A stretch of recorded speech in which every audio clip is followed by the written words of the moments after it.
आज की क्लास में हम लोग बात करेंगे सर्वनाम के प्रकारों के बारे में। सर्वनाम के मुख्यतः 6 प्रकार होते हैं। पहला है पुरुषवाचक सर्वनाम, दूसरा है निश्चयवाचक सर्वनाम, तीसरा है अनिश्चयवाचक सर्वनाम, चौथा है प्रश्नवाचक सर्वनाम, पांचवा है निजवाचक सर्वनाम और छठा है संबंधवाचक सर्वनाम। तो ये 6 सर्वनाम होते हैं। मुख्यतः सर्वनामों के टोटल 6 प्रकार होते हैं, जिनमें से पहला प्रकार है हमारा पुरुषवाचक सर्वनाम। पुरुषवाचक सर्वनाम जो है इसके 3 प्रकार होते हैं, उत्तम पुरुष, मध्यम पुरुष और अन्य पुरुष। उत्तम पुरुष जो है, उत्तम पुरुष के अंतर्गत आता है हम और मैं। उत्तम पुरुष का प्रयोग वक्ता या लेखक जो होता है, यानी जो बोल रहा होता है, उसके लिए किया जाता है।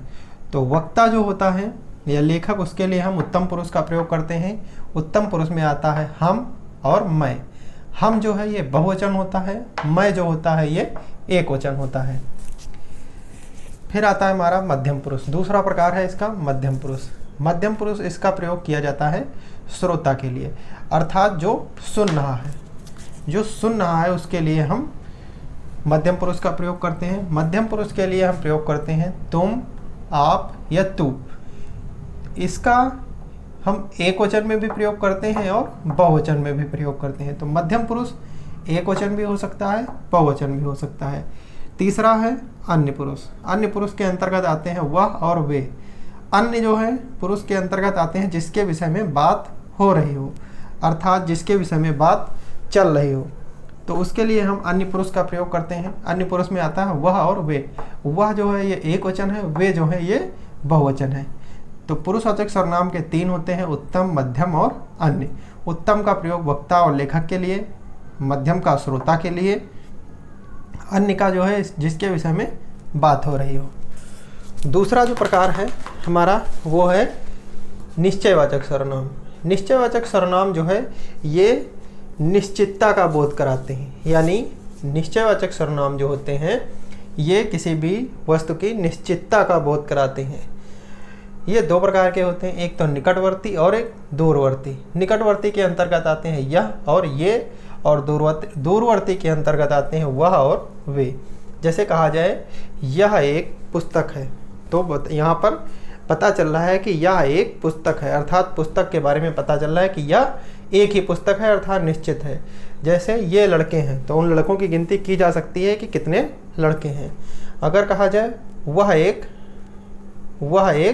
लड़का है, तो यहाँ पर पता चल रहा है कि एक लड़का है।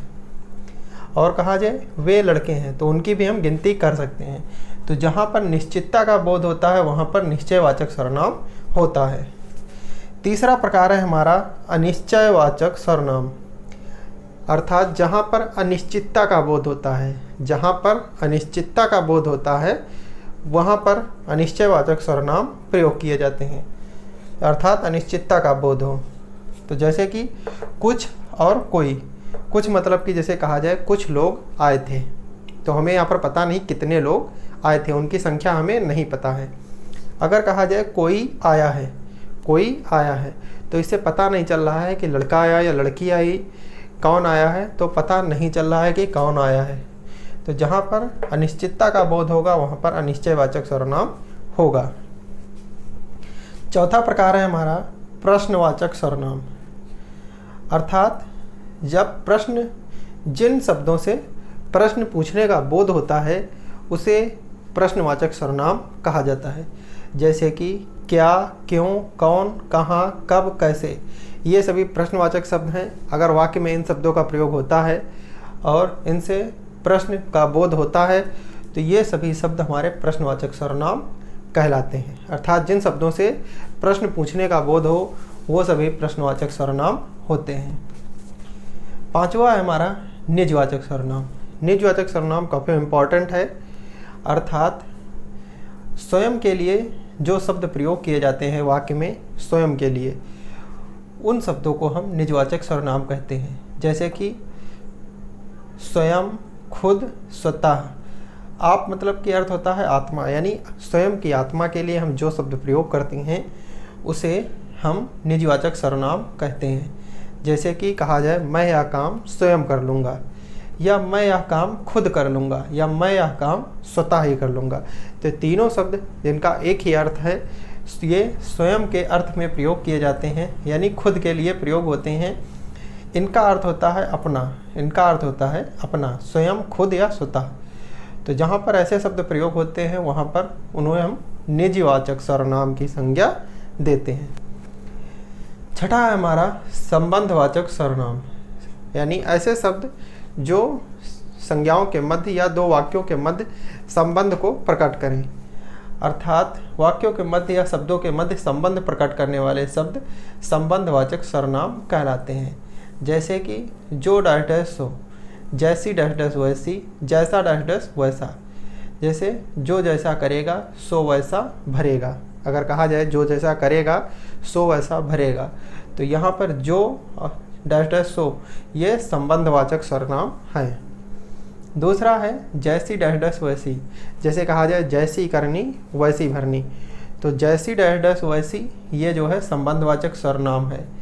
जैसे कहा जाए जैसा डैश डैश वैसा, जैसा करोगे वैसा भरोगे, अर्थात जैसा डैश डैश वैसा जो है ये संबंधवाचक सर्वनाम है। तो जो, सो, जैसी, वैसी, जैसा, वैसा ये सभी हमारे संबंधवाचक सर्वनाम के अंतर्गत आते हैं। तो यहाँ पर हमारे सर्वनाम 6 हो गए। पहला हो गया पुरुषवाचक, दूसरा हो गया निजवाचक, दूसरा हो गया निश्चयवाचक, तीसरा हो गया अनिश्चयवाचक, चौथा हो गया हमारा प्रश्नवाचक, और पांचवा हो गया हमारा निजवाचक, और छठा हो गया हमारा संबंधवाचक। तो सर्वनाम की टोटल संख्या जो हो गई वो हो गई 6। तो सर्वनाम जो है टोटल 6 प्रकार का होता है। सर्वनाम के कुल 6 प्रकार होते हैं। इन्हीं पर आधारित हम कुछ उदाहरण होंगे जो कि इम्पोर्टेंट होंगे, उनको हम अगली क्लास में डिस्कस करेंगे। तो आप इसका स्क्रीनशॉट भी ले सकते हैं।